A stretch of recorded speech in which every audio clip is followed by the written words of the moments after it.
இந்த வீடியோல TNPSC group 4 எக்ஸாம்ல ப்ரீவியஸ் இயர்ல கேட்ட ஒரு மேக்ஸ் கொஸ்டின் தான் பார்க்க போறோம். ஒரு முக்கோணத்தின் அடிப்பக்கம் உயரத்தின் 4 மடங்குக்கு சமம் மற்றும் அதன் பரப்பளவு 50 மீட்டர் ஸ்கொயர் எனில் அதன் அடிப்பக்கம் அளவு. ட்ரையாங்கிளுக்கு ஏரியா ஃபார்முலா பார்த்தீங்கன்னா 1/2 BH.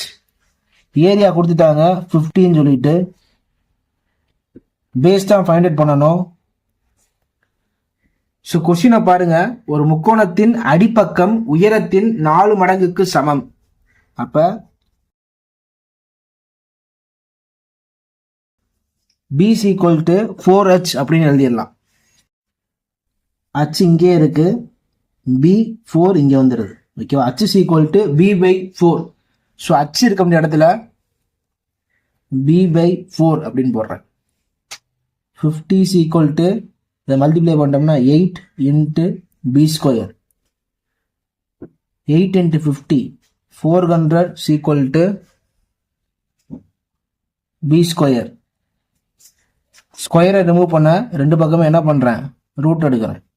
இந்த ஸ்கொயர் ரூட்டு கேன்சல் ஆயிரும். B இதை வெளில எடுத்தோம்னா 20. ஓகேவா? ஸோ இந்த கொஸ்டினுக்கு கரெக்டான ஆன்சர் 20 மீட்டர். தேங்க்யூ ஃபார் வாட்சிங்.